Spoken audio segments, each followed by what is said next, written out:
Good morning everyone and welcome to the Sunset Safari. So Andrew and myself, Andrew's on camera with me this morning, we were all set up for a beautiful sunrise start until we heard the lions calling right close to Twin Dams. So Steph is making his way towards them. They've just crossed over Gowrie Main, which is the road that I'm on now. And I'm going to stand by here on Gowrie Main to see if the Matimbas come out. It sounds like it's the Birmingham boys who are calling. And at the moment, we're still not sure exactly what happened last night. We know that yesterday the Birmingham boys were between the two males, the two Matimba males, just on either side of them, just to the south, a couple of 100 meters to the south of us.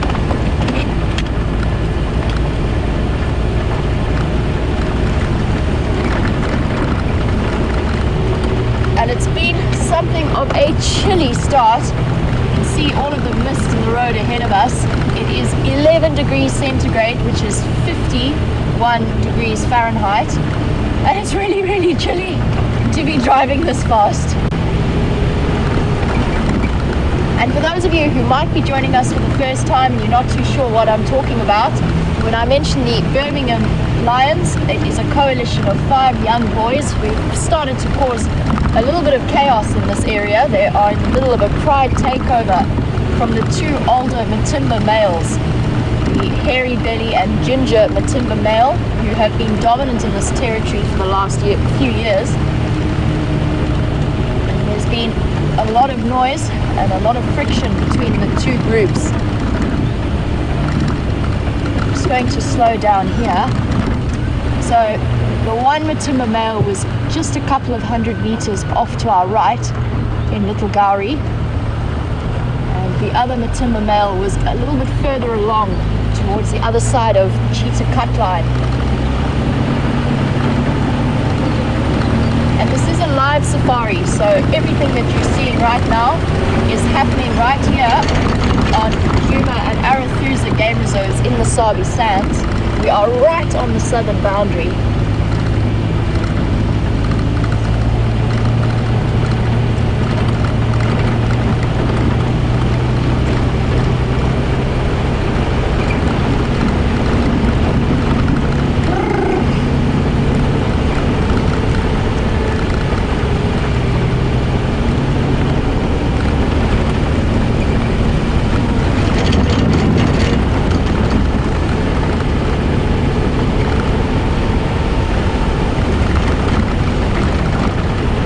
Mornings like this is one of my favorite times, probably my favorite time to be out in the bush.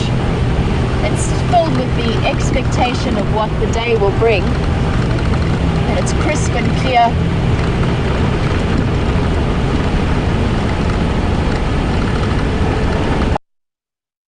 To drop off.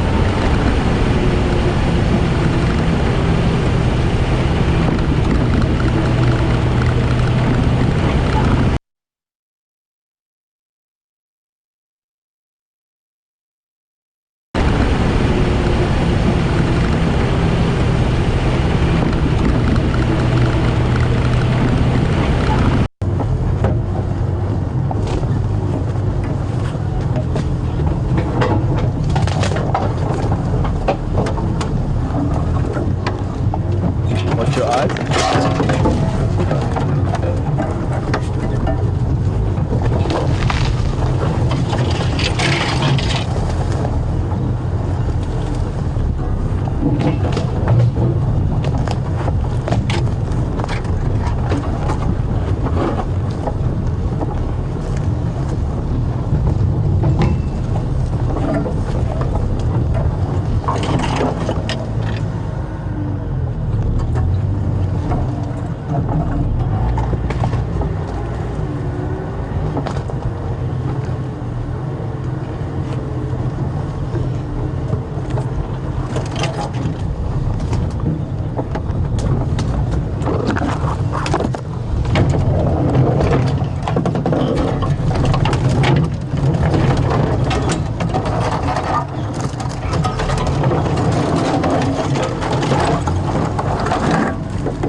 Oh, welcome back. Sorry about all these little technical gremlins that's stopping you from sharing the sighting with us. But that is how it goes out here in the middle of Africa. We are in the sticks out here where we are.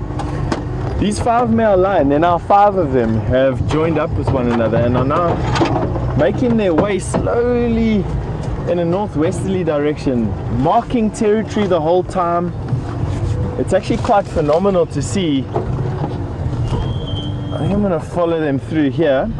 The one male lion that's down there, they're walking in a sort of a formation with one another, following the blondie male, the older of them all, going through this monkey thorn thicket.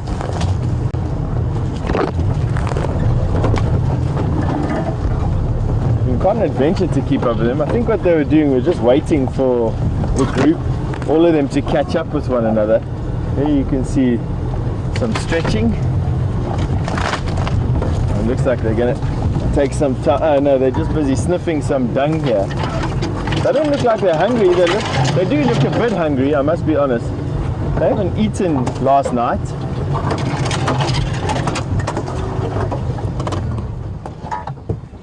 Have a look at this. Isn't that fantastic?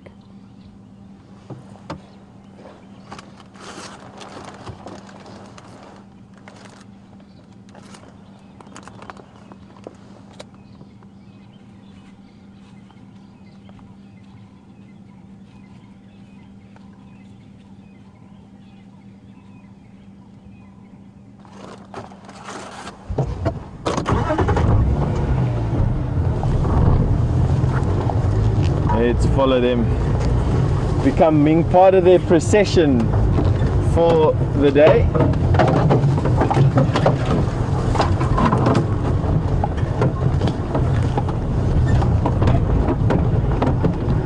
Ephraim, excuse me, it is Mamba Road. We're going to be coming out on Mamba Road now.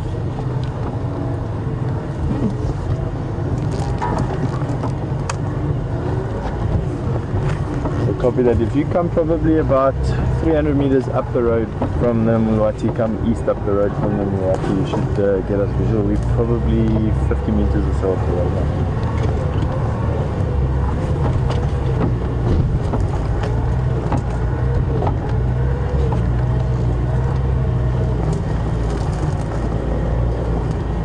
Not that I can see. You should get me audio though.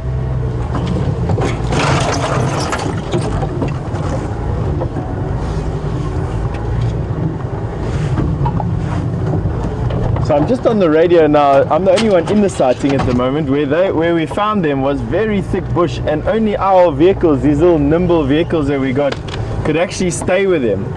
So it's just trying to get Ephraim, who's the one that actually found them this morning, into the sighting as well, so that he can see as well. These 5 males look like they're just ambling along. It doesn't look like they're trying to pick a fight. They're definitely going somewhere. That blonde male in the front has got a plan in his mind, you can see that.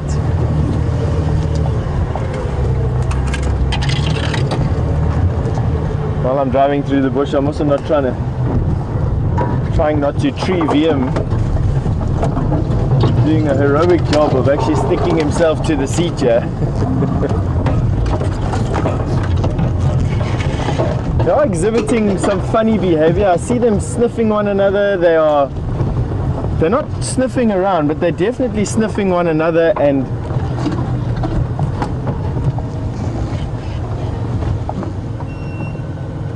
this is that male that was at the buffalo kill with all the scars on him. He seems to be healing up quite nicely, but nonetheless, he still carries a bit of a black eye from his encounter with a Styx lioness. Now to choose which direction to go. Alright, so we're going to leave it for a little bit. They've now walked through this. So one of the trackers is just pointing right here.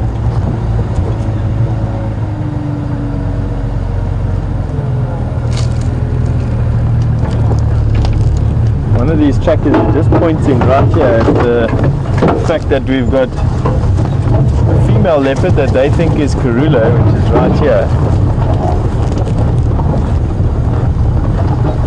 see if we can see her. There's obviously quite a lot of vehicle movement around this particular place at the moment because it looks like 2 sightings have joined. I'm just trying to keep my eye on everyone and everything over here. Sightings can be quite dynamic when this sort of thing happens. Okay, so she's not really within sight of these lines. I don't think there's anything to worry about. She's a couple of 100 meters off. You just excuse me for 1 second. Ephra. Oh, sorry, Aubrey. Equin Ingwe.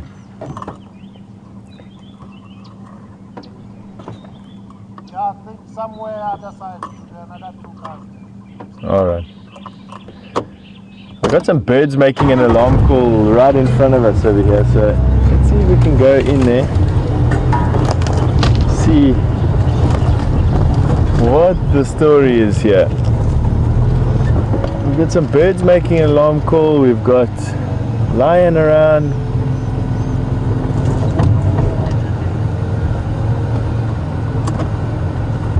I got the other vehicle's guests looking.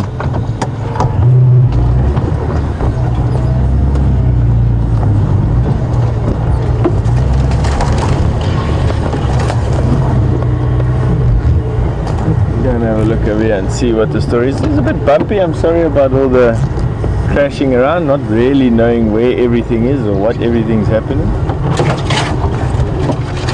Yeah. Lots of finger pointing and things going on here, so I'm sure that she's going to be right here.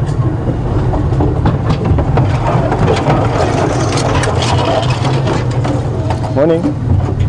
Hey, how are you? Okay, I've got her coming straight towards us, right there, VM. I don't have a video yet. No, I've just got some trees in the way. So we have got some trees in the way. She's in very thick bush at the moment. Like I said, no danger of the lion actually catching her at the moment. She's quite far away from that. And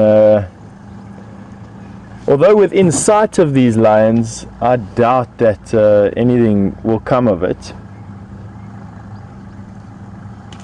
Especially big male lions like that won't really, unless they really have the upper hand and it really is in their favor, they won't really go out of their way to hunt down a leopard.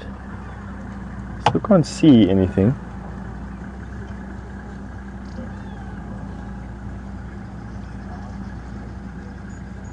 I just caught the briefest glimpse of a tail.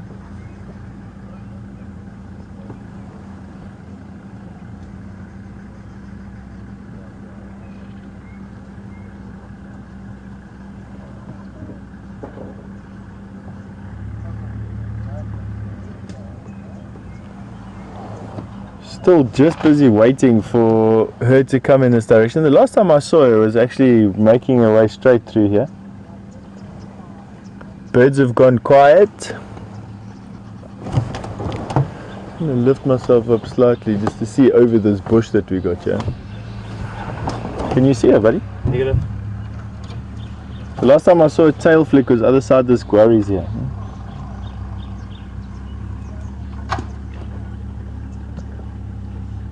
Amazing, she just disappeared into fresh air. I have no doubt she's probably lying down inside there. That's what they quite often do. In any case, there's enough vehicles over here not to lose her.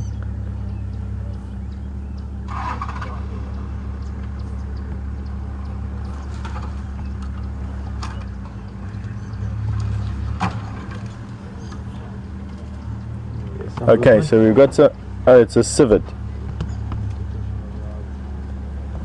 So that movement that we saw there was a civet, and that's exactly why she probably hasn't come out of this bush yet. She might have been hunting that civet.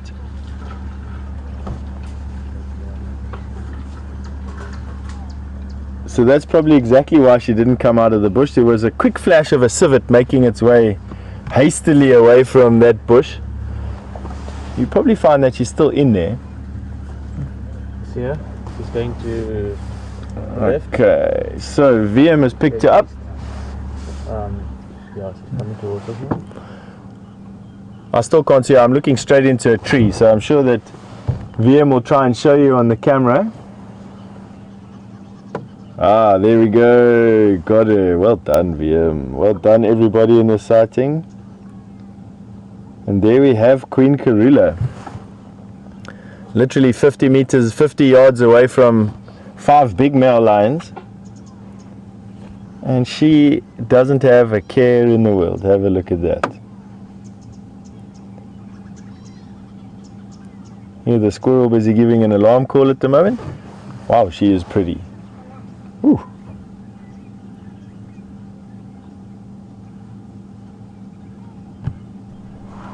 Can you believe this morning we spent the last 4 drives frantically searching in every direction for anything that resembles a cat, and then all of a sudden we have 2 different species within 50 meters of one another. Makes you think that there might be some conspiracy going on over here. We're just losing her behind this safari vehicle. She'll come out on the other side. There we go. As you can see, completely relaxed with everything.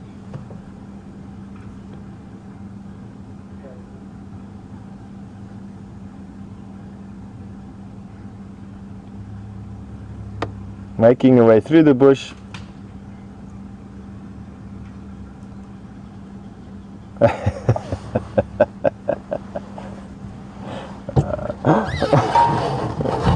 Alrighty, now the trick is to try and get ourselves back out of the stick spot again. Not too much of a worry. VM has so far proved to be quite resilient to thorns and sticks.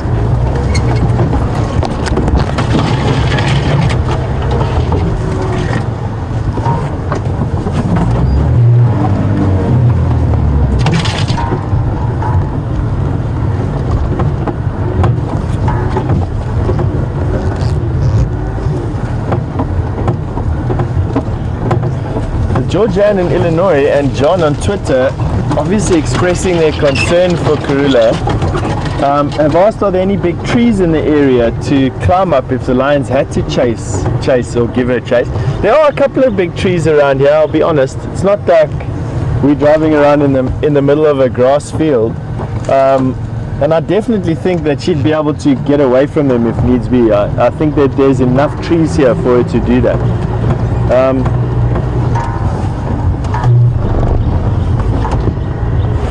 For sure.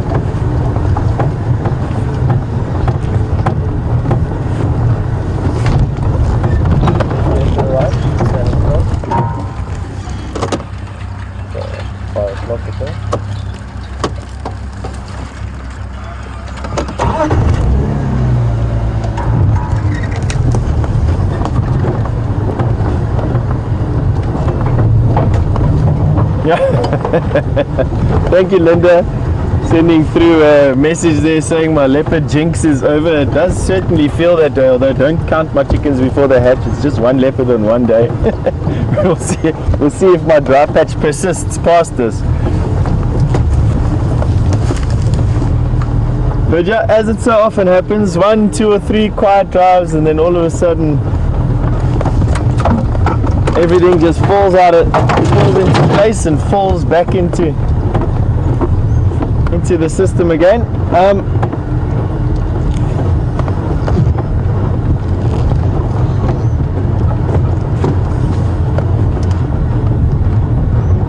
She seems to be coming in this particular direction, so I think let's just give her the benefit of the doubt and see if she comes out where she is.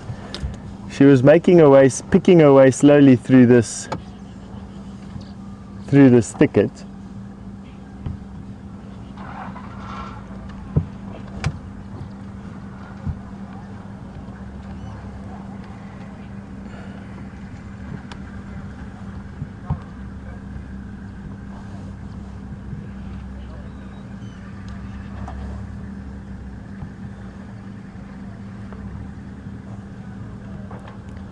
Where did you last see her, Vim? Let's say straight at 3 o'clock. Good. Game drive moved off.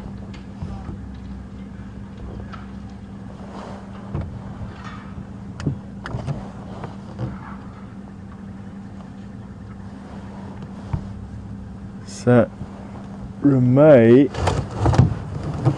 I have to answer your question with a yes. I think that she'd be well aware of these lions are in the area. A is the breezes blowing from them to us, and B, they were vocalizing while we were having some signal issues.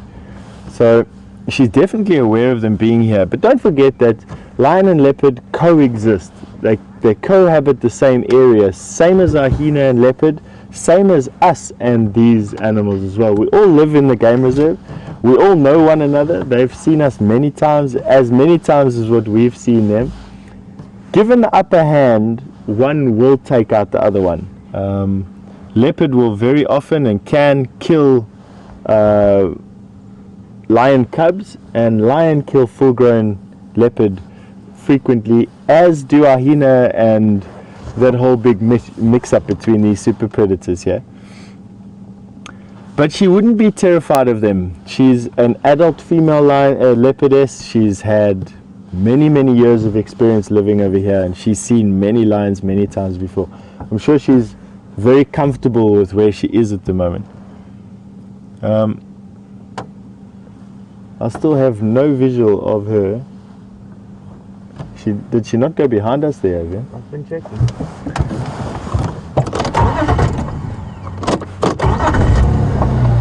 She thought she was making her way in this direction over here. She may have given us the slip, or she may be hunting something else inside this thicket.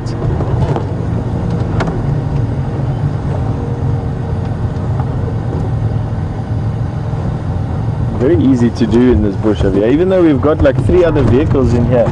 These leopard have a way of changing direction very quickly around the bush, and literally you lose sight of them for a second, and it's over. She'll walk right by you, right behind your vehicle, with you looking in the other direction, and that'll be it.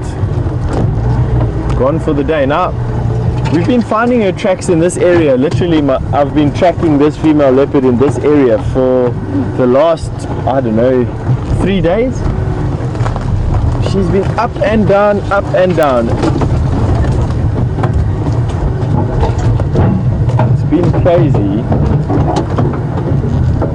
Alright, so there's still one vehicle inside this thicket. She may have rested up for a bit. After hunting that civet, you might find that she's just lying up. Go back there and go and have a look and see what she's up to.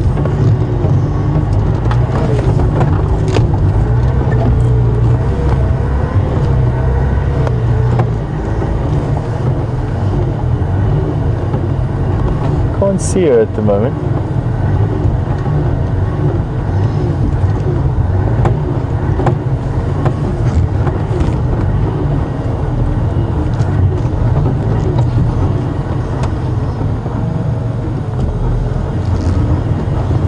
So she's definitely lying up here. Just to try and see her is going to be the next big mission.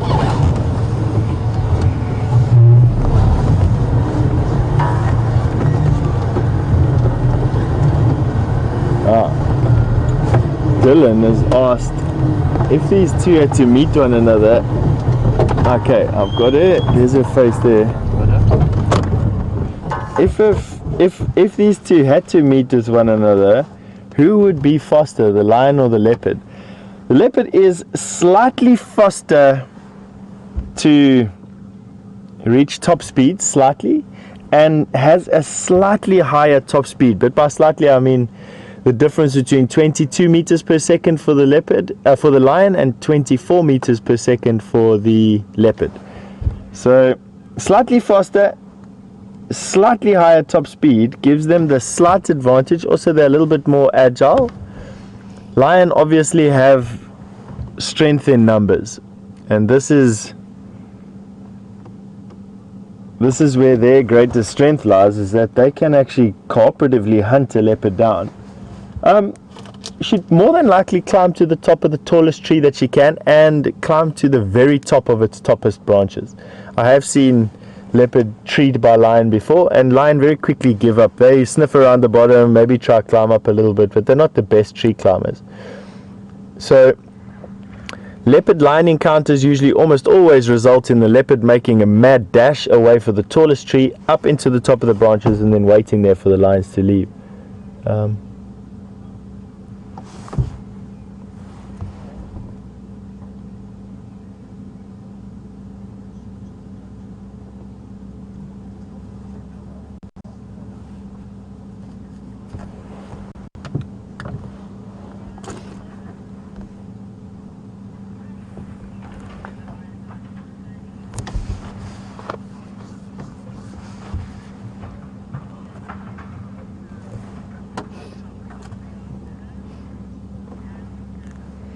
And Anne expressed another concern with the sound of all the vehicles around her. Would this hamper her ability to judge where these lions are? And not that I've seen. I've been following lion and leopard for the last 16 years in this area, and I've never seen them surprised by one another because of vehicles making a noise. While we're moving, there is a slight amount of noise, but generally speaking, we are static around most of these animals. We just move around slightly and then we switch off. They're well aware of each other. She's well aware of where the lions are. Not only that, is that both lion and leopard rarely ever launch an attack from far away. Both lion and leopard will quite often wait until they have, or wait until they're within 5 meters, 6-7 yards from one another before launching an attack. At the distance that they are at the moment, they might as well be on other sides of the reserve, even though they're within sight of one another. So it's not, she's not in any danger at the moment, not that I can see. She's lying in some thick bush. She's got some good tree cover around her. The lions are lying in the open. They look like they've had quite a heavy night of patrolling around or doing what they were doing, and are flopped over on their sides, busy sleeping off the after effects of that. She's probably going to create some more distance through the day. Karula's got a big reputation for walking massive distances during the middle of the day. So she's going to be gradually creating more and more space throughout the day. And I have no doubt that those lions will be lying up in exactly the same place for the rest of the day. They look like they were just busy looking for the closest, grassiest glade to sleep in when we last saw them.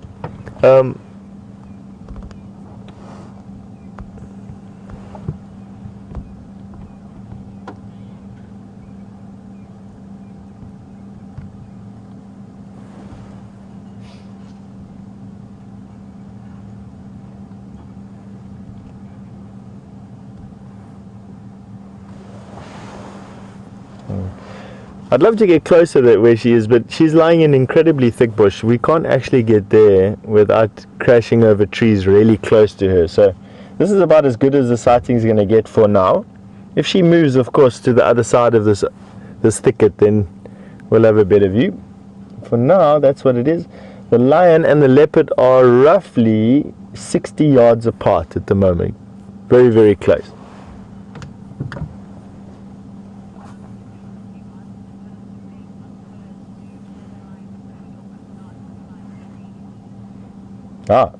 And I've sparked a bit of a debate on Twitter about whether or not lions can or cannot climb trees. Well, maybe I can shed some light on this debate. They can absolutely climb trees. They're just not very good at it. For one is they don't have the wrist, they don't have a specific set of ligaments and bones in their wrist to try and help them climb trees. Two is they're big, their center of gravity is a lot higher. Relative to their height, they are quite stocky animals. So once again, center of gravity issue.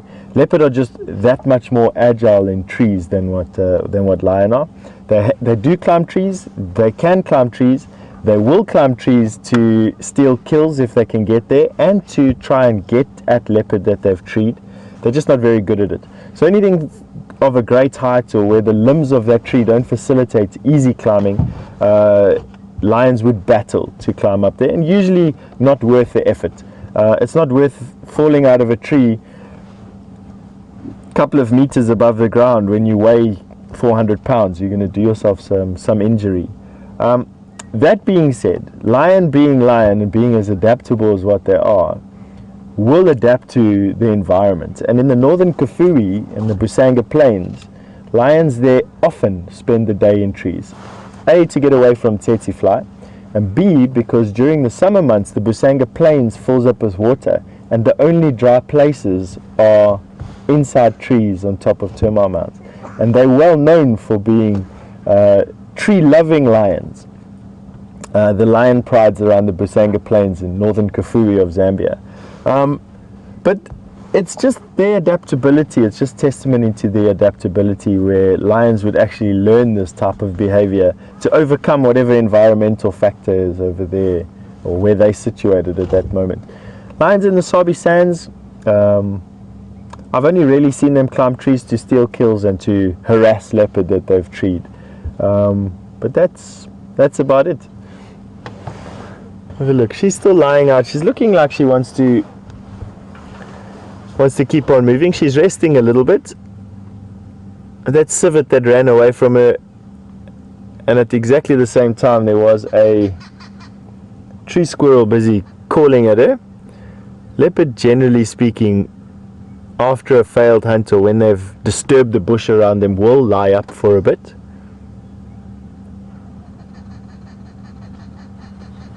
Let the bush calm down around them and then they'd carry on.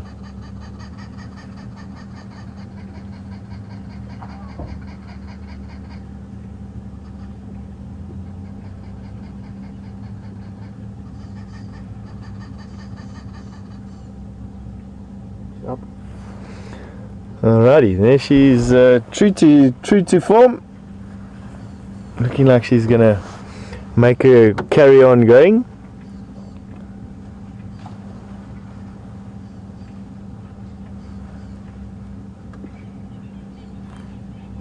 There she goes.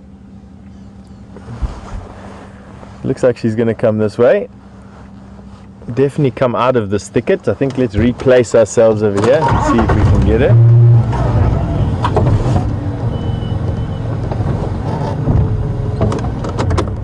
She's going to come right past us here into the open. There we go. Oh, she's a beautiful cat.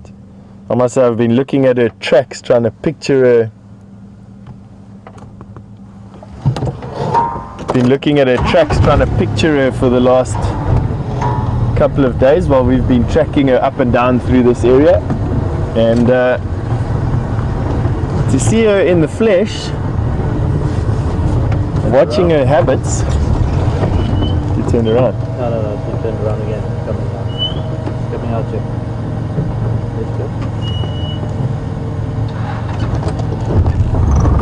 She's got VM keeping tabs on her while I'm busy looking at all the bushes that I'm trying not to drive over too much.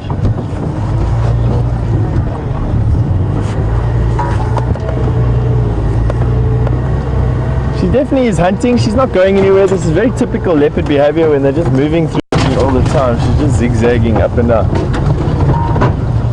Got a smell in her nose, it would seem.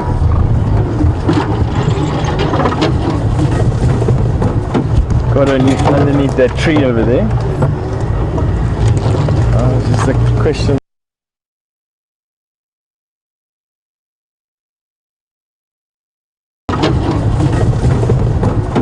Got her underneath that tree over there. It's just a question.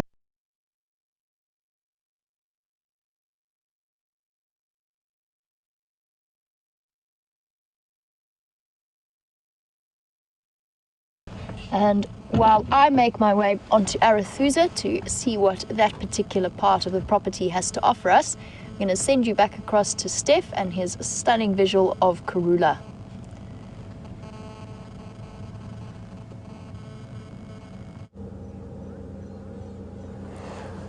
So testimony to how thick the bush is that we're following. This is our level of commitment to you.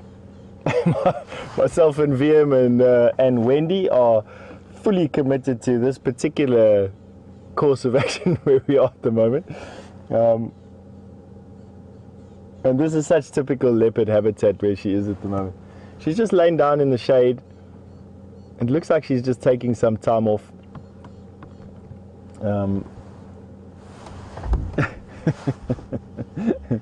We're going to try and stick with her for as much as what we can, but the terrain that we're in at the moment is just not the best terrain for us to move through, at least not without doing considerable damage to the vehicle and chasing whatever she's hunting away potentially. So we're not going to be staying with her for too much longer. I think while she's busy grooming herself like she is on the sand over there and lying up in the shade, we'll try and stick with her.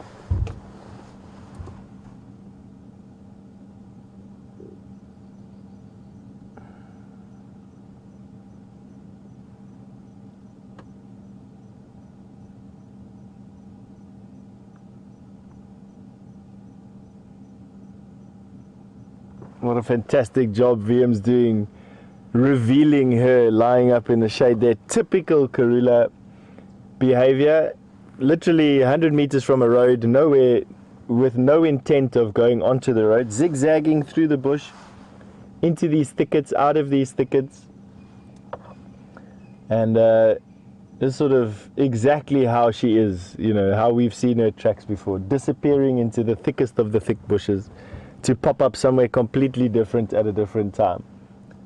I'm just very glad that she's healthy and looking in good condition. She's not too skinny. She doesn't look haggard. She doesn't look like she's tired. I'm glad that the interaction with the lion from this morning seemed to be a non-event in her life and in theirs.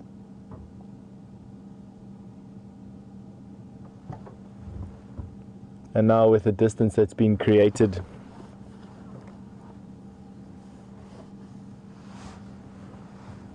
between her and the lions, it seems as if there's even less chance that she gets caught unawares. Nice big tree next to her, in case they do come, she can up into the tree.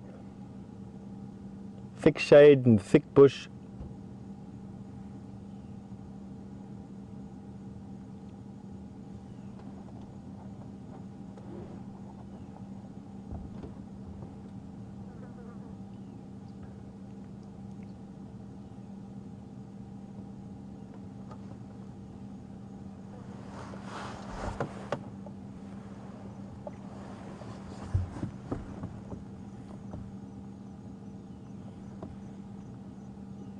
Wow, what a morning. Started off very quiet with no hope really of anything, no leads, except for Jamie saying sometime last night she heard this faint roar of a lion. She decided that she was going to come and check our southern boundary for these Birmingham boys that crossed in, or if they were to cross in. And then myself and VM bumped into 2 of the 5 members of the Birmingham Pride or Coalition on our way to give her a hand. That led into 5 of the Birmingham brothers or Coalition meeting up with one another right next to our vehicle, them walking through some very thick bush, us finding them again, and then all of a sudden a hyena walking almost on top of the one male lion before the hyena realized that he had gotten himself into some hot water. That hyena left very quickly, and next to arrive on the scene is Karula, a female leopard whose territory is almost the entire Djuma, a very well-known leopard in this area. And she has led us on a hunt with her for the morning. She has gone from thicket to thicket, testing our ability to keep up with her and predict her movements, as well as not rip all 4 of our wheels off and lose VM stuck in a tree. And right to now, I don't even know what time it is now, to be quite honest. It feels like we've been in the sighting for 2.5 hours, although I still have my jacket on. It is quite warm. And Tara in final control has just whispered into my ear that we are 1 hour out, so we've been literally 2 hours busy with this sighting. Fantastic. Completely different to the last couple of days of you joining me for safaris, where we've been following around tracks for 3 hours at a time without seeing anything.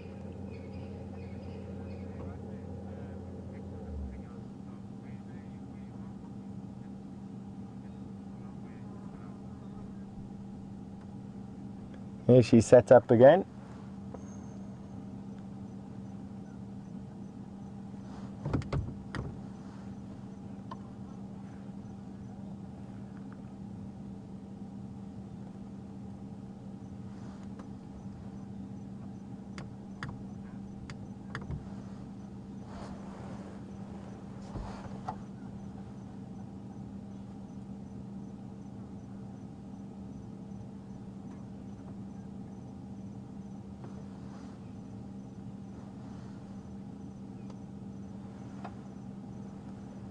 Have a look at that. She's literally 2 bushes away from us.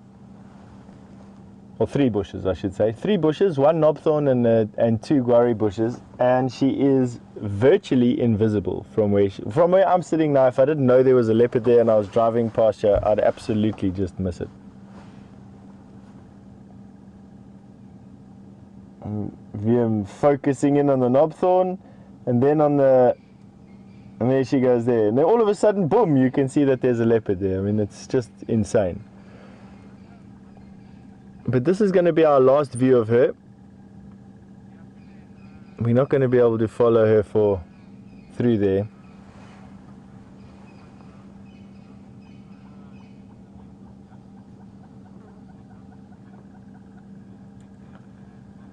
We're going to say thank you very much, Karula. Thanks for sharing a portion of your day with us. I always like to say thank you to leopard like this. They're very accommodating. She's now gone into that thick bush there, and there is just... I mean, I could follow her, but it's just going to make too much noise and too much disturbance. Have a look at that. We're going to be calling it a day with Karula. It has been quite special. And I must say, well done to VM for keeping himself on track with all of that. So, anyway, let's see if we can actually find our way out of all this.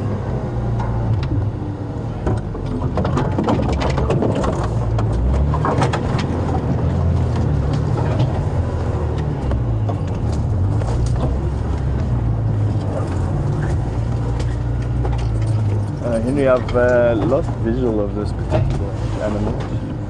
She's made her way into some thick bush. Now probably moving parallel to Guarri Pan, about 100 to 150 meters off the road on the western side.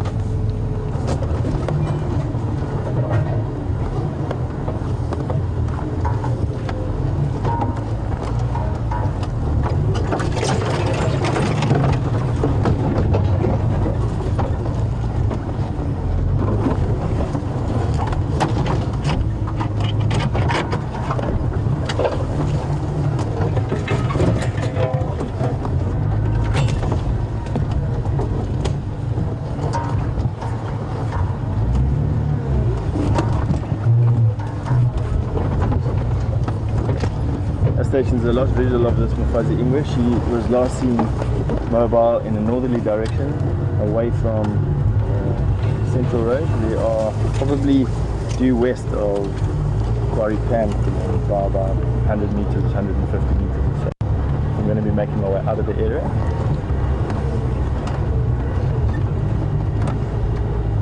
Got your message, Tyler?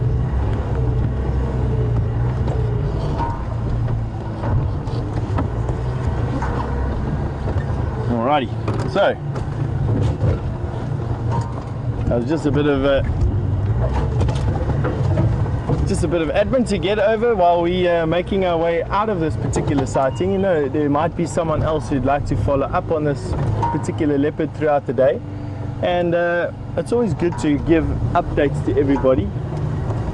Let them know where we last had sight of this animal, where she was going, what she was doing, a landmark. We're going to go back through this prickly bush of yours, bud. So, this is a buffalo thorn, also known as a hak and steek, which means a hook and stick. A hook and prick, I should say, is probably the better word to use. Or a wachabiki, which means a wait a bit bush, and that is because of these wickedly curved thorns. You're going to have to take it from me, push it. Hey, push it on the bottom there, right? Alright, watch your thumbs, watch your fingers.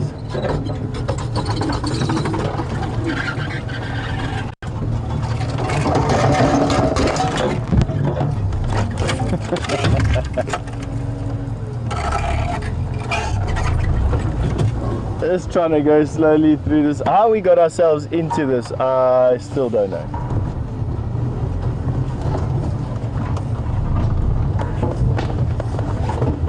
Anyway.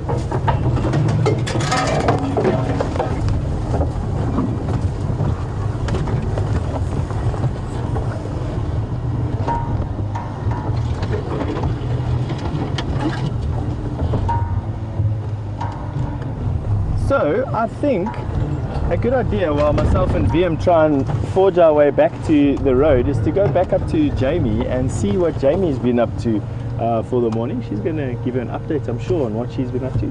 And once we find a road and find our way back into where we know where we are, we'll get back to you again. Have a nice morning.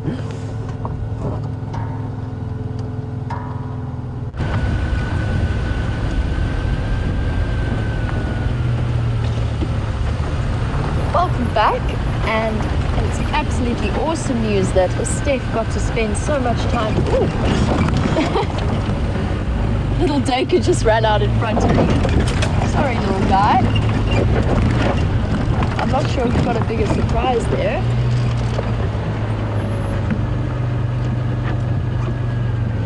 Just tucked away behind the bush there. Very, very alert, not actually looking at us. Looking at something off in the distance. That's a very tiny Dacre, it's a very, very young one. Little female.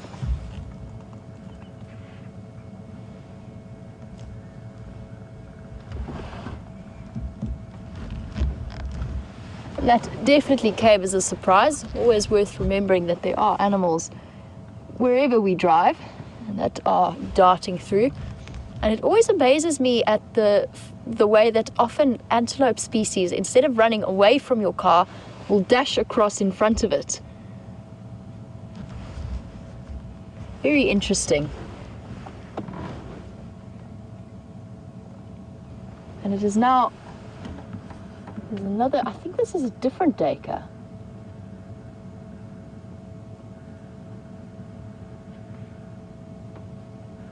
And it could be we spooked that little one. It's quite a young Dacre, it's probably still dependent on mom. And it just got a little bit of a fright and shot out in front of the car. But they will, that could well be mom going to look for the younger Dacre, and they'll be reunited fairly quickly. I have heard Dacre contact call to each other. Sounds a little bit like a lamb baaing to its mother. So we'll leave them in peace to reunite. They've both disappeared back towards the drainage line, so they should find each other fairly quickly. But I shall remove myself from the equation so that they can.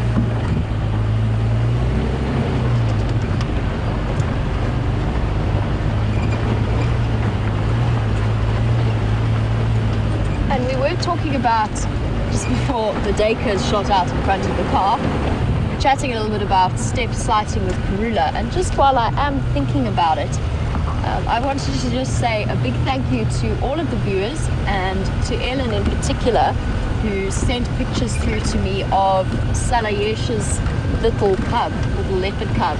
So thank you very much for that. If you are watching, I do appreciate from all of you, all of your picture contributions that you have sent through to me.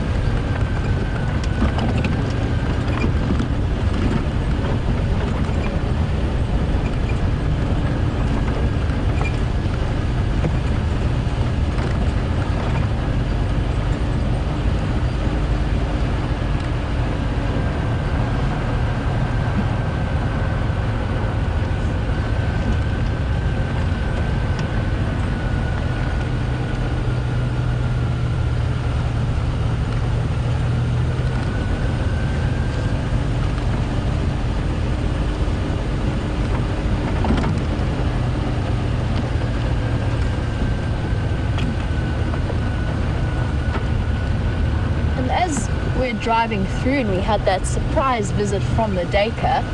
But a question from a new viewer, Beth. Welcome to the Sunrise Safaris. It's great to have you.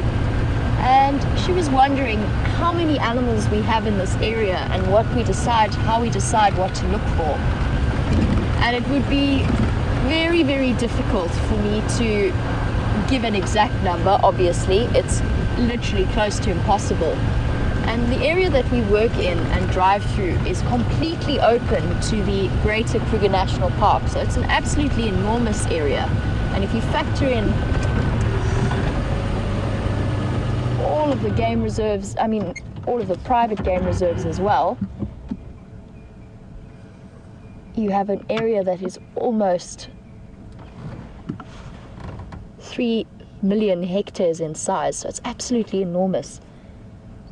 And here we have an example of little animals that are all around. We've got a family of dwarf mongoose. And deciding what to look for and where to look. In terms of the big hairies and scaries, we're looking for their tracks. And generally we have a rough idea of their movements from day to day. And it's also very useful to check around water sources, especially at this time of year when there's very little groundwater. But for little animals like dwarf mongoose, they can be absolutely anywhere. They are not water dependent at all.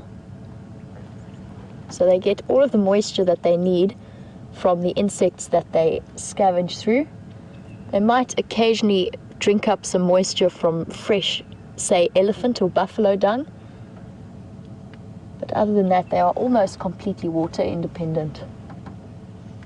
They might still drink if the water's available. I know that meerkats in the desert areas are completely independent of water, but where there is water, I've seen them sprint towards it to have a drink. And there's a little fork-tailed drongo sitting up there in the tree as well. Very common to see them associating with these foraging groups of dwarf mongoose. They like to pick up some of the insect scraps that are disturbed.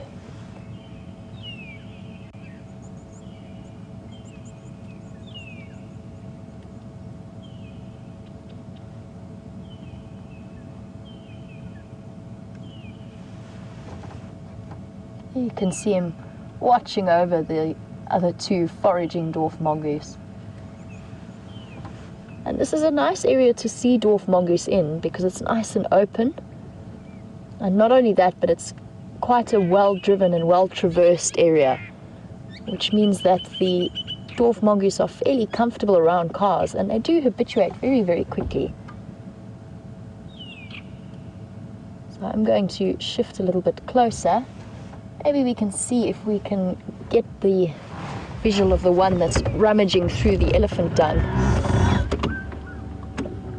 Oh yes. There's one quite frantically digging, and they have incredible senses of smell. They can sniff out scorpions underground, and then they will determinedly dig until they manage to get them out.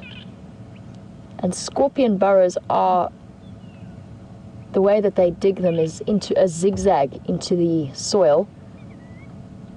And the mongoose knows exactly where to dig, straight from not necessarily the entrance of the burrow, but from directly above where the scorpion would be hiding.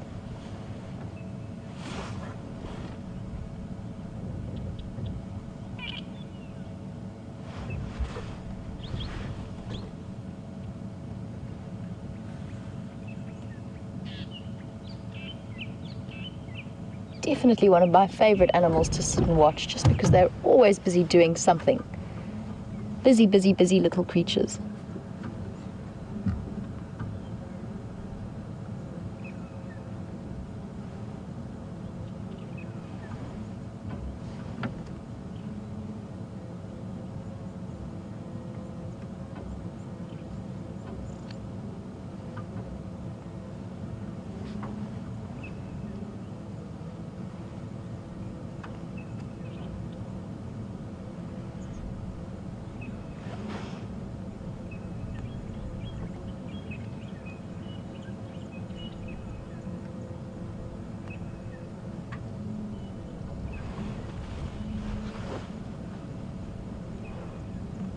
I'm just going to loop around to the other side of this where they've been foraging. See if we can get a nice visual of a couple of them a little bit closer. They do look nice and relaxed. So let's see what we can do.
And they're making very, very soft contact calls to each other, which dwarf mongoose do almost constantly as they forage, just as a way of touching base with each of the group members.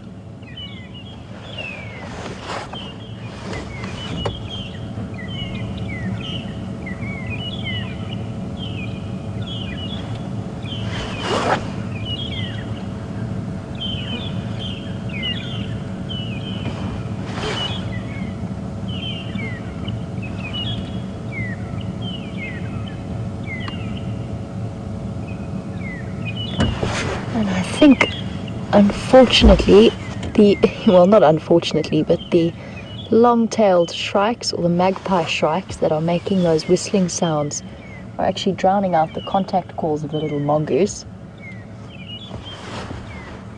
And the flies have found me once again, now that it's heated up again.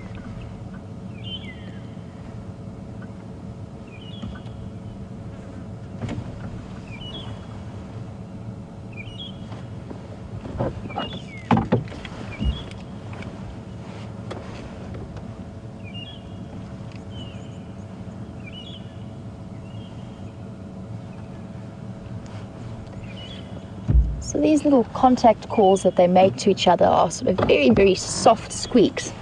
But if one of them was to spot a threat, that would change in tone immediately, and it becomes a lot louder, a very sort of frightened, high-pitched squeak.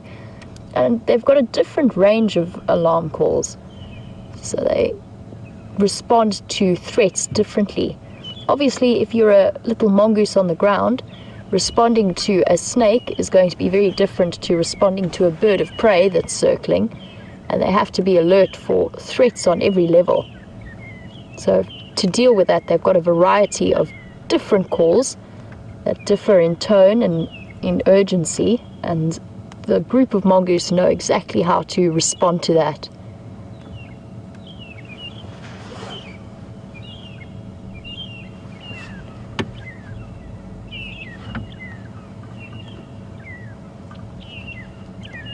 I'm looking to see if I can see the magpie shrikes that are making those whistling sounds, but they're quite far away. They've got a very carrying whistle, but I'll keep an eye out for them so that I can show you them after we leave the mongoose.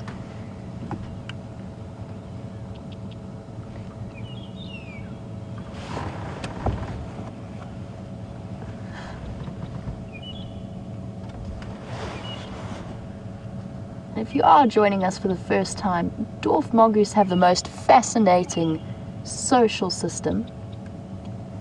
There will be, within this family, and I've counted about 6 members of it. 1, 2, 3, 4, 5, 6. I've counted 6 so far, and within this little group, there will be an alpha male and an alpha female, and they will be the pair that breeds, most typically, although another female might have a chance to breed, although her chances of her offspring surviving are much, much lower than that of the alpha female. And the rest of the group will just help to care for and raise the young of the alpha breeding pair.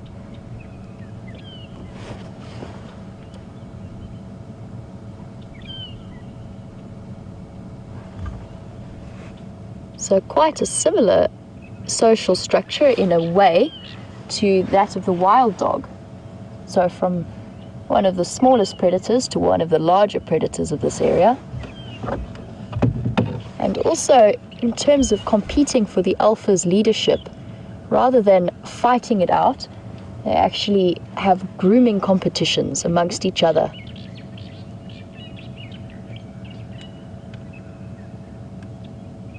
It's very, very rare to see aggression in dwarf mongoose colonies like this, unless they meet another group.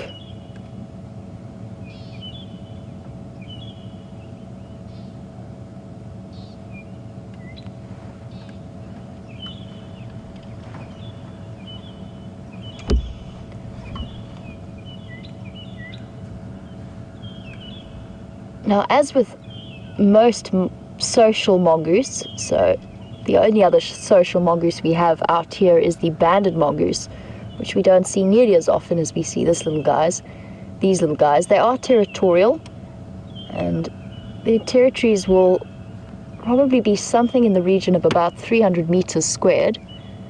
So quite tiny little foraging areas, but they'll move from place to place, and they will have a sort of network of safety burrows that they will move between, so that whenever they're foraging, there's always a nice bolt hole to go to if they need to. There's some kind of threat. And they can get quite spread out as they forage around, but they will always stay in contact with the group.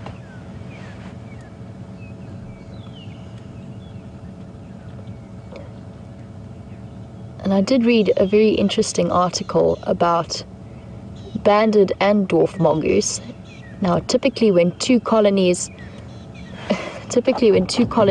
do interact, there's quite a bit of aggression between them. But during that time, some of these subordinate females will actually take that opportunity to try and mate with males from another colony just to keep their genetics fresh. So an interesting little aspect to that side of their behavior.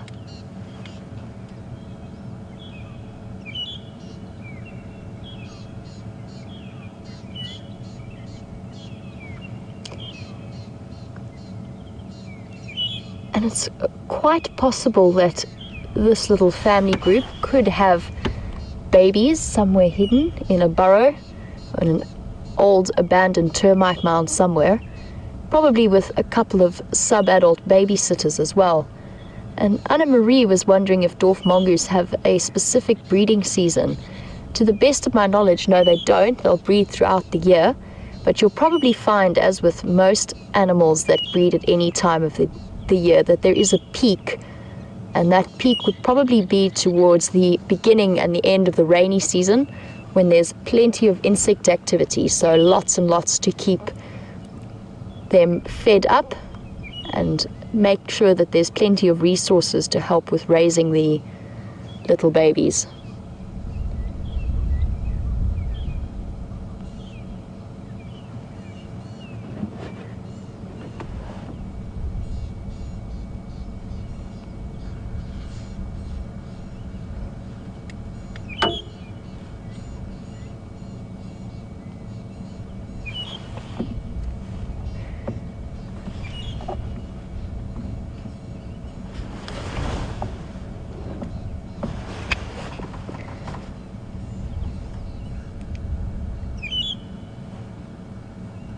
And these little mongoose around and into cover, but I have seen them climbing up high, especially to get a nice vantage point over the area that they're foraging in, just to make sure that it's clear from all threats and predators.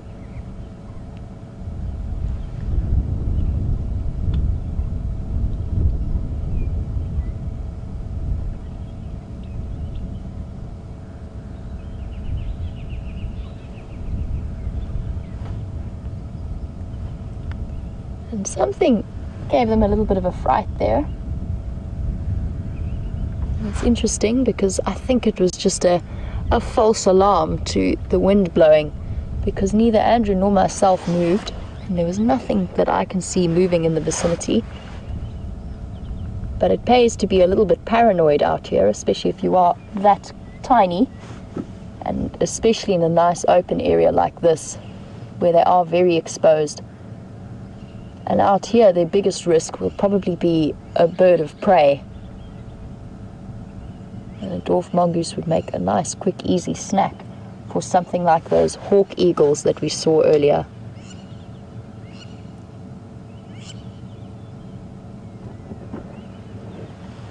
And a little bit earlier, we saw that drongo flying around following the foraging mongoose, and he's gone off now into a different area.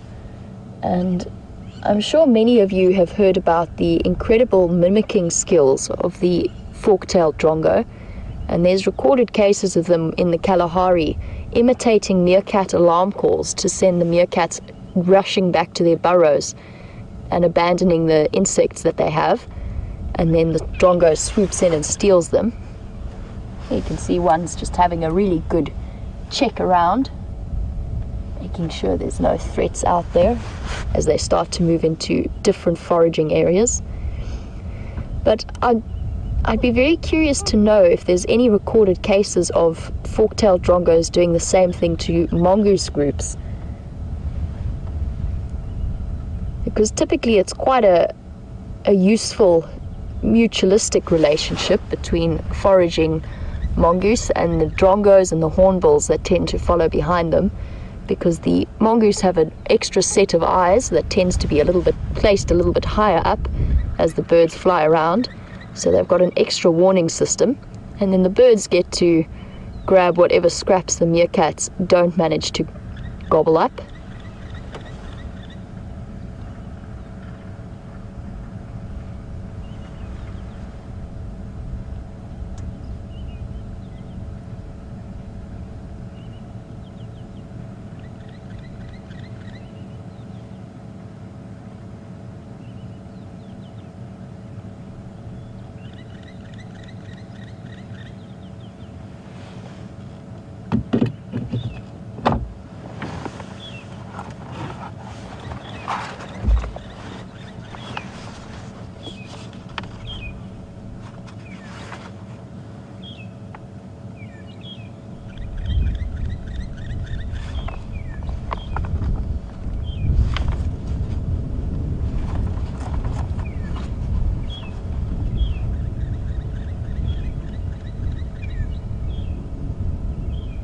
Now, the bird that we've heard whistling is a long-tailed or a magpie shrike, and I just want to show you a picture of it.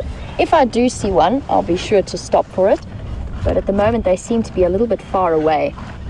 And the reason I wanted to have a look at the picture of this shrike, and obviously with a name like long-tailed shrike, you can see quite clearly why.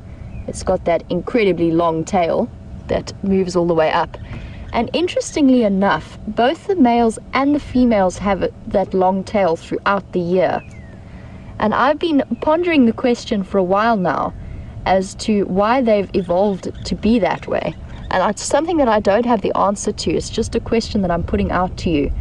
Typically, the long-tailed birds like the paradise flycatcher or the paradise widers, they get those long tails only in their breeding season, and only the males get them, because it is quite a disadvantage. It does slow them down immensely. It makes them much less agile in flight and much, much slower.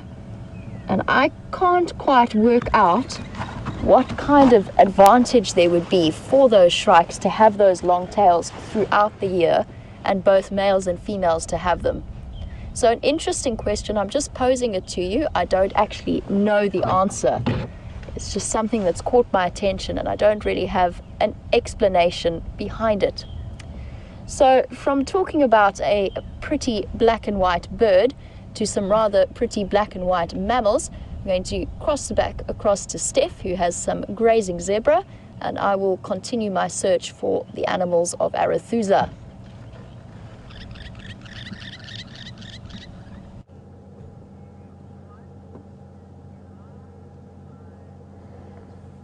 Well, you'll be glad to know that Virm and I found our way out of the block we were in, and we had some time to look up, and it's getting cloudy. It's some moisture's rolling in, and it's been quite a cold morning actually. Myself and Virms were freezing this morning before we found those lions. But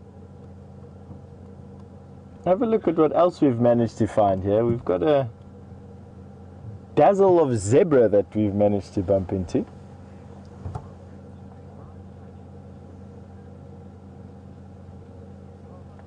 Moving through the bush.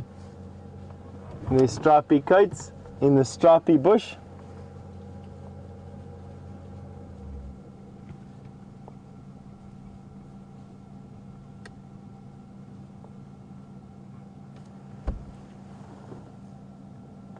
Now, in all likelihood, this will be a herd, a structured herd, led by a stallion, one stallion, with a couple of mares that he's going to, they call it cutting out of another stallion's herd.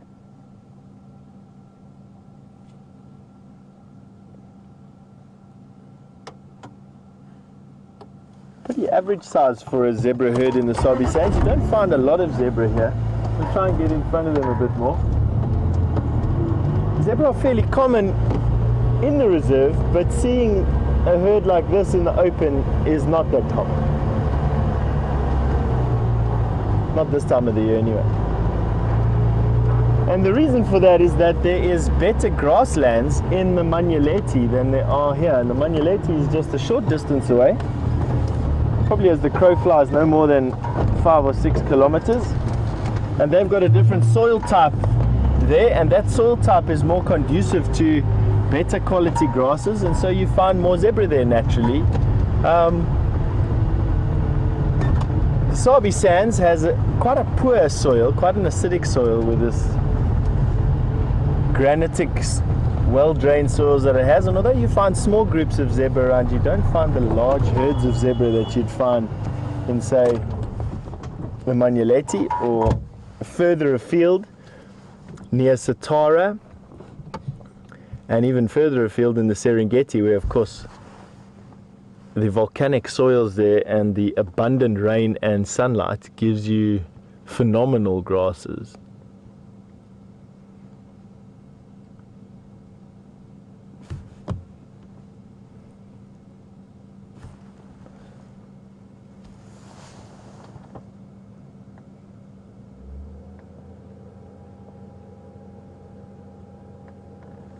Very clean looking zebra, that, lacking the distinctive shadow stripe that the Birchall zebra has, although other members in this particular herd have that shadow stripe.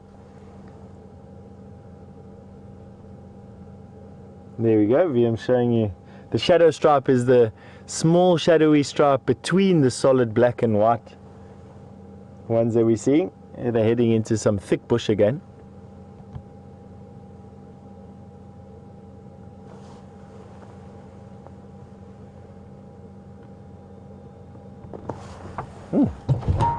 And let's turn around and carry on with what we were doing. It's been a great morning so far for VM and I.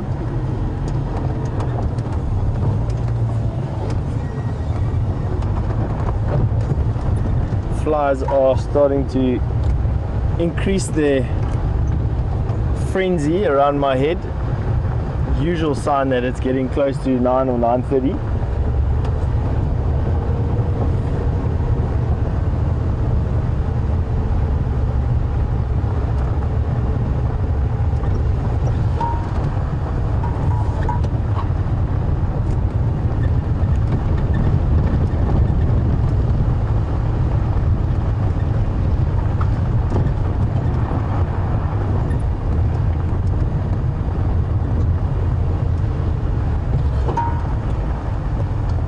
See if we can show you these red-billed woodhoopies. There's a bird party going on around us. We have got a woodpecker, we've got some red-billed woodhoopies. There, VM's going to battle to, I think, let's see what we can do. So there is a southern black tit on the right and a woodhoopie. I think its new name is the green woodhoopie. I know it as the red-billed woodhoopie.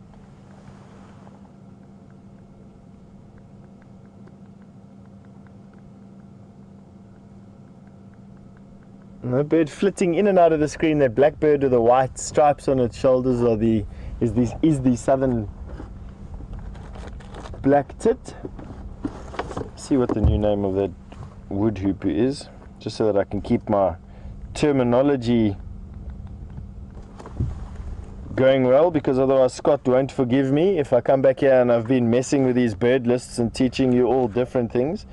Yeah, so it's changed its name to the green wood hoopoe, so I wasn't too far off. Yeah, they say you can still teach an old dog new tricks amongst these younger rangers with all their new bird names and everything that I've battled to remember.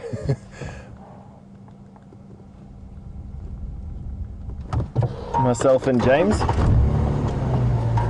are almost exactly the same age.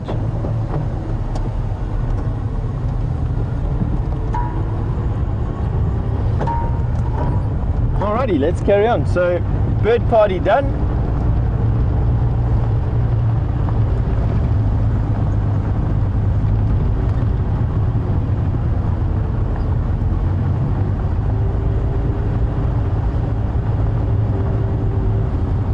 I'm happy to relay that no damage was done to Wendy. She's tracking straight and true, purring like a kitten. No massive fluid losses after all of that bundu bashing, as we call it. No punctures. So yeah, looks like we came out of it pretty unscathed, barring a few puncture wounds to myself and VM.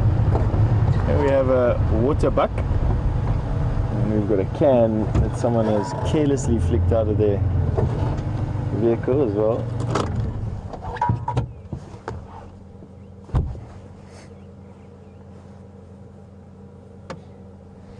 It's a young bull waterbuck,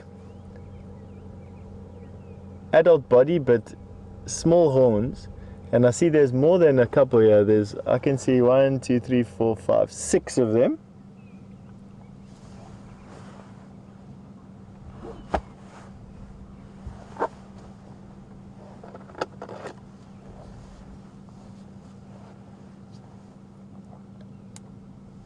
And they form these unstable male bachelor groups and form and reform and form and reform again while they're growing up.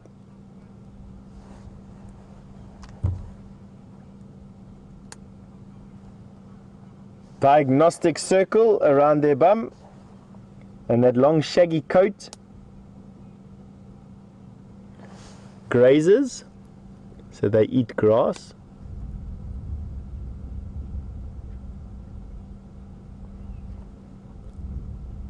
And one of the more common large antelope species that we have here.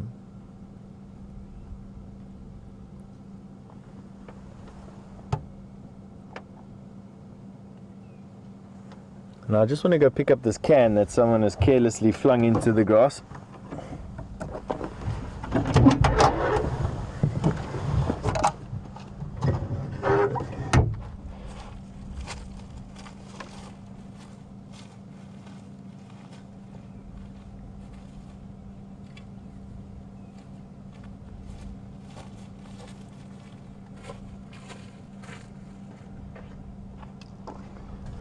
Astounds me the way that people can come to a wilderness area like this and throw their rubbish out.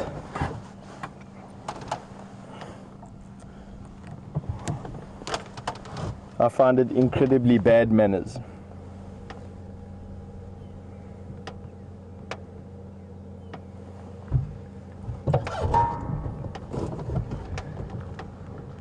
Go forward slightly so that you can keep on watching these. You can see that they didn't really even move off at me coming through. They're all just standing over there, having watched me pick up the can, and now are carrying on with their day. And the reason for them having no fear of man out here is A, this area has been a nature preserve, or an area that man hasn't hunted in for quite some time now, 30 or 40 years now.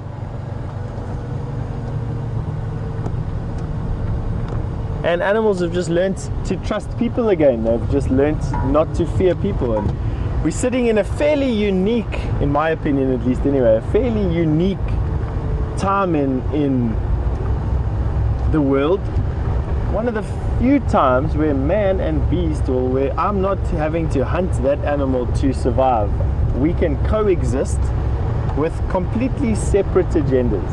I'm here to watch them, they're here to live and do about their thing, and with no fear for one another. I don't think that at any time in at least human history, modern human history, we've been in a situation where that has happened. Man has always utilized animals and animal products out here,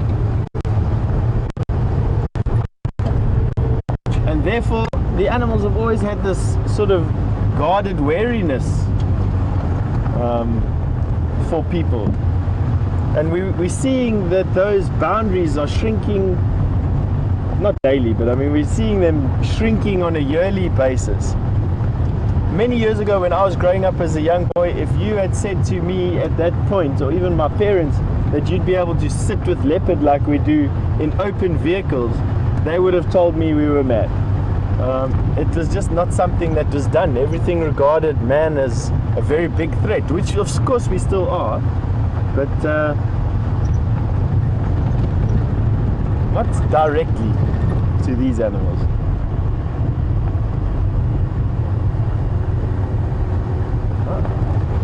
So we are going to be going through a pretty sticky signal area at the moment, and rather than lose you, we're going to send you through to Jamie, who has some vultures sitting on a nest for you to have a look at. And I'm sure we'll catch up with you before we say goodbye, but see you in a bit.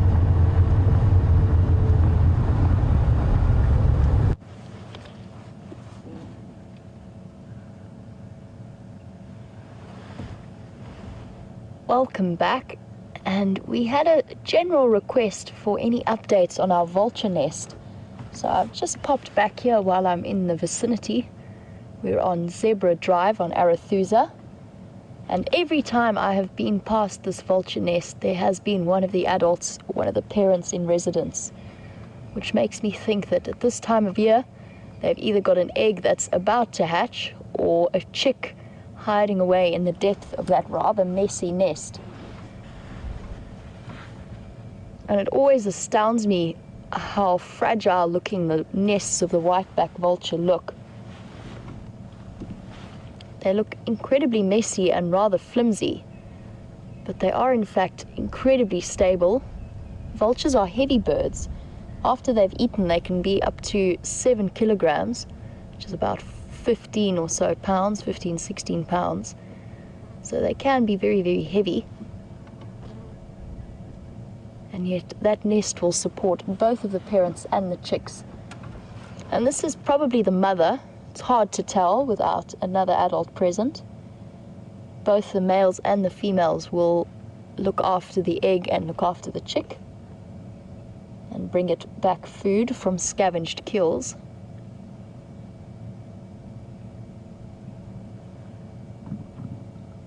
And this is a very typical spot for a messy white-backed vulture nest, right at the top of a knobthorn, where they can fly in completely unimpeded by any foliage around them. And the cool thing about white-backed vultures and their nests that do look like they would fall out at the gust of wind, in fact they'll stay on there and they'll actually return to that nesting site repeatedly if they can. And they pick these nice big knobthorns so that they don't run the risk of elephants coming to push the tree over. The only thing they do have to worry about is that these knobthorns in this area do have very shallow root systems, and it's quite common for knobthorns to blow over in heavy wind.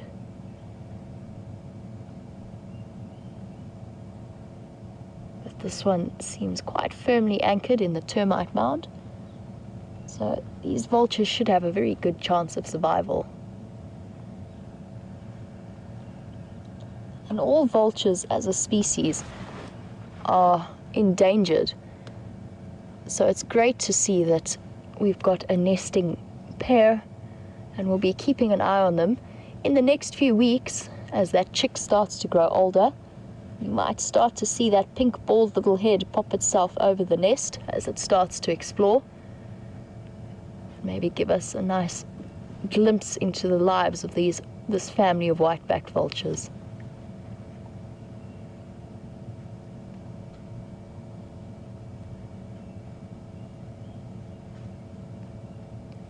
With the recent increase in buffalo kills around the area, largely thanks to the Nkuhumas and the Birmingham boys, there have been a lot of vultures moving around this area.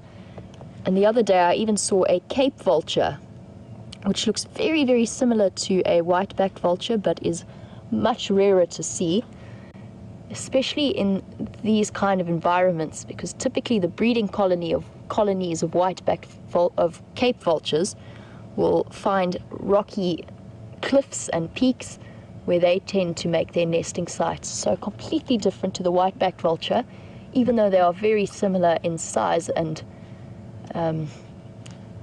feeding habits. They've adapted to utilize completely different areas in terms of breeding and nesting.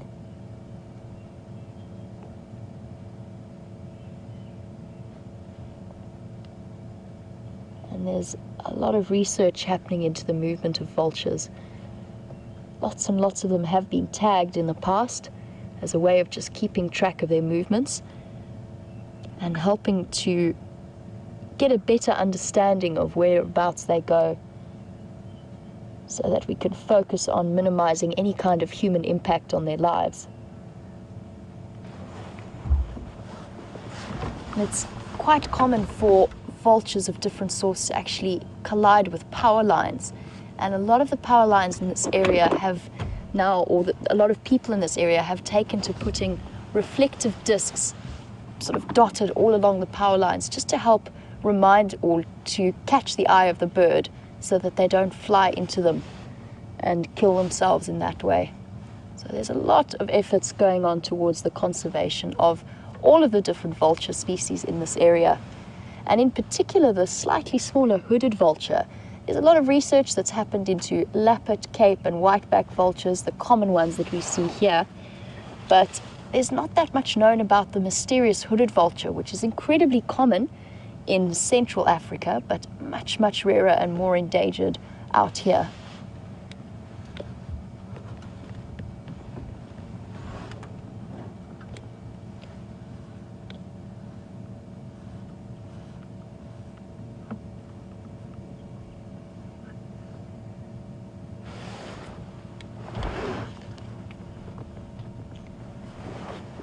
It's always fascinating, especially when you sit at a big kill like a buffalo, to watch the interactions between the various vulture species that we get here.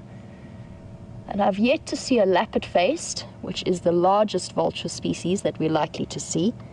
And they are sort of the can openers of the vulture kingdom. They've got incredibly thick, strong beaks that can be utilized to rip open carcasses. And then the medium-sized vultures like this white-back female and the Cape vultures will come in and get the best parts of the meat. And then the little mysterious hooded vultures will actually make their way in as the toothpicks and pick the bones clean. And there is a very, very clear feeding hierarchy when you do see them. The bigger vultures tend to throw their weight around a lot more and compete very, very fiercely for their spots at the kill. And it's not unheard of for large groups of vultures to even be capable of chasing a predator off a kill, especially something like a cheetah. If it's unlucky enough that a large group of vultures happen to be in the area and they spot a cheetah with a kill, there is that possibility that they would be able to mob together and chase it away. And it's been quite a quiet morning on our side. I haven't seen any fresh tracks apart from that male lion that crossed across, and our leopard that was sawing at Arathusa Dam sometime last night has moved away across our boundaries. But still very, very exciting prospects for the next few days. It really seems as though those Birmingham boys have established Djuma as part of their core territory, and it will be interesting to see what the Matimba's response is, especially if they now have this opportunity to reunite with each other. And Karula, who I was tracking yesterday, I'm very glad that she made a special appearance this morning on the sunrise safari. She did keep me running in circles yesterday, so I'm glad that we've spotted her this morning. And for now, I'm going to say a big thank you to Andrew for all of his fantastic camera work, and to all of you, the viewers, for joining us. And I will be back with you for the sunset safari this afternoon. Cheers for now, and have a wonderful day.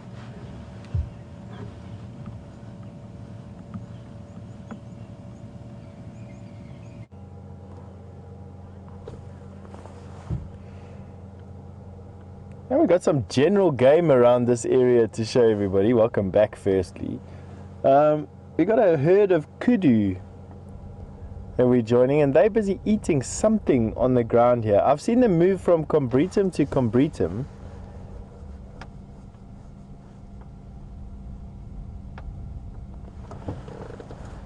And I think they're busy eating the fallen down seed pods that this combretum is busy dropping. But as of yet, I don't quite know what they're busy eating.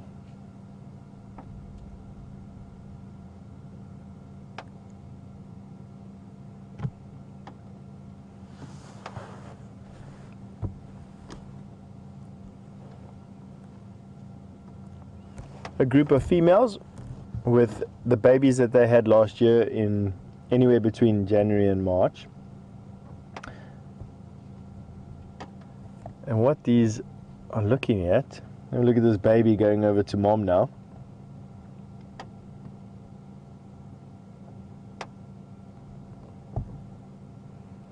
This youngster will be weaned by now.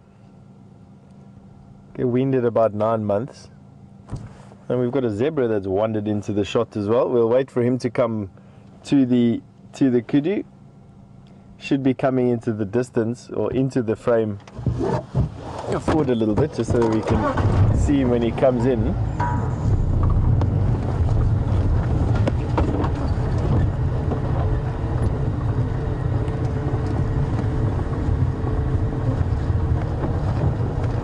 These flowers are enough to drive a person insane.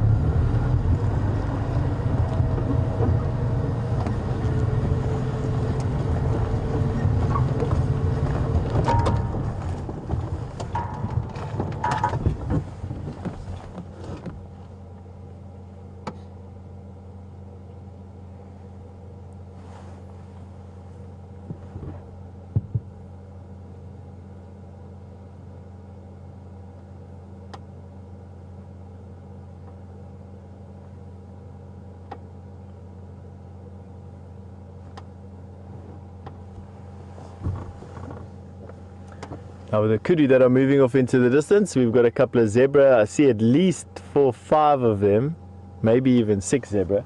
Different to the ones that we saw a little bit earlier.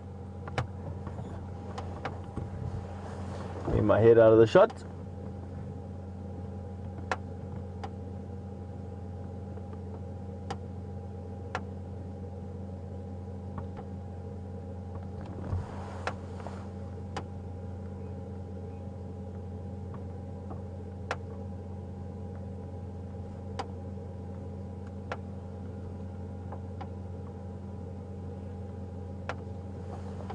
All making their way through. It looks like there's a couple on the right hand side of the termite mound there.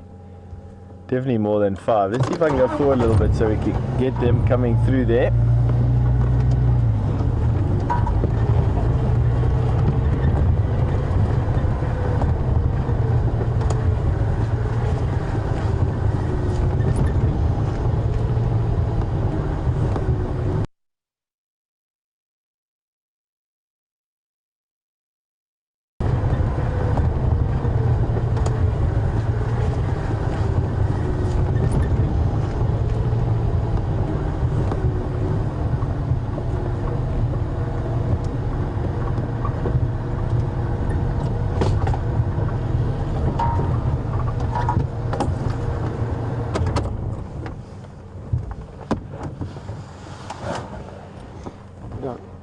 My head busy sabotaging your shots again.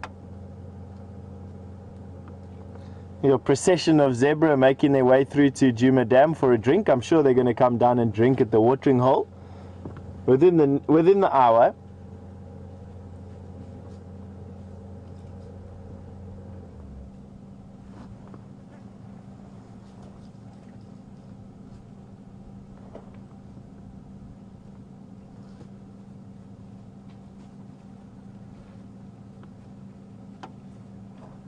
Also a very clean stallion. That's the stallion, the herd stallion. Good looking male that, wow. And his harem of females, and at least 2 of them are pregnant and 2 of them have got babies. That's a pregnant one. That's a pregnant one. And they're 2 babies. Cute.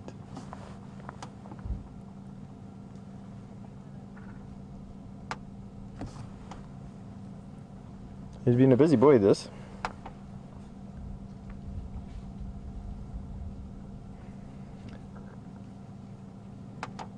Oh, catching him in a bit of a moment. What a day. We've had lion and leopard today and a hyena, all literally within sight of one another, and we've had some fantastic general game sightings. But Jamie's been able to show you a tree wisteria, which we predicted would be in flower alongside of the knobthorn from yesterday, so summer is on the way, and I'm glad for that. I love summer. I love the vibrancy of summer. I love the lushness of summer. I love the thick smell and the humidity of summertime. And it's going to be so awesome to share the change of the seasons with you. But today's show has definitely come to an end. And I know I'm going to be having to pull out sticks and thorns from this car for the next hour or so. But we will be ready for the sunset drive with you this afternoon. I don't know who I'm going to be driving with on camera today, but it'll definitely be myself and Jamie out again. Scott and Brent and James are expected back tomorrow morning early, so almost time for them to join everyone on camera. But from myself and VM, and from Tara and Jess in Final Control, Jamie and Andrew, we just want to say thank you to, oh, and Eugene and Zodwa and Emmanuel. Just say thank you from our side to you for watching, and we'll see you soon.